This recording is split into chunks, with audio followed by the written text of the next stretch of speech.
differentiated economy, where you will, for a country like a fellow country like Mexico, where you have the advantage that you have reasonably good education, you have a high, a relatively cheap workforce, you're very close to a big market, you can use this to build manufacturing opportunities that are very hard to do anywhere else. So, compared to doing this in China, you have a huge advantage. You're very close, you have at least as good an education as they have in China. So I think it's more trying to understand what is the differentiator. And I think you have people here that, combined with using smart automation and using ICT, would allow you to do manufacturing of highly individualized products. If I'm going to make 100,000 plastic shells, I'm probably going to do it in China or in Southeast Asia, in Vietnam or Malaysia or someplace, because I can get it much cheaper and transportation is not a big deal.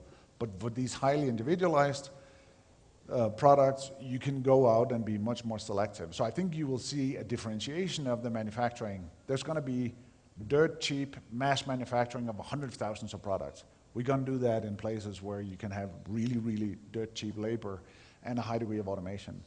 And then as you move up in the value chain and get to higher products with a higher IQ, they will get closer to their markets, you will have much more advanced systems, and you will hopefully use that to bring prosperity to the local regions. So I think it's very much about how can you build this differentiator and for that you need to take a holistic view. What are my markets? What's my workforce? What are the local strengths? And I think so I think for these countries, if you take a holistic view, you can do it.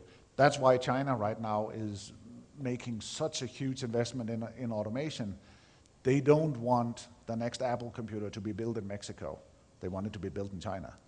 So it's very important for them, they've sort of gone out in front of it and say, we see 5 years out, unless we're on top of this, we're going to lose. So they're making very significant, what we would call structural investments to make sure that they can stay in the market.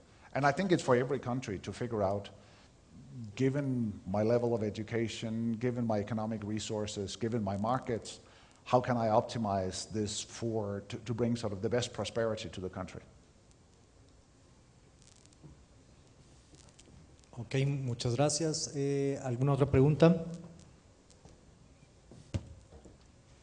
Perfecto, cerramos en tiempo esta conferencia, por lo que le pido a Víctor Gutiérrez suba al estrado para poder entregarle un reconocimiento al doctor Henrik Christensen. Thank you very much. Doctor, I know that it's your first time here in Mexico, so welcome to Mexico and thanks for this conference. Thank you. I know that we have a lot of questions after you. And I hope to come back. Okay, perfecto. Once again, thank you very much, Dr. Christensen. Antes de salir al coffee break, les comento que tenemos como siempre, como cada convención, el muro de iniciativas acá a mi derecha, en donde a través de post-its ustedes pueden trabajar y enriquecer el programa de trabajo para el 2015, poniendo su lista de prioridades o su lista de temas que creen podrían caber en nuestra agenda.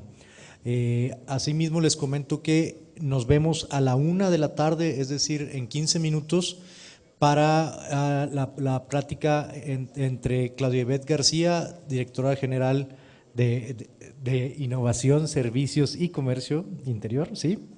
Lo dije bien, y de Secretaría de Economía, quien lleva la política pública ProSoft, y de Víctor Lagunes, director general de Tecnologías de la Información y Comunicaciones de Presidencia de la República.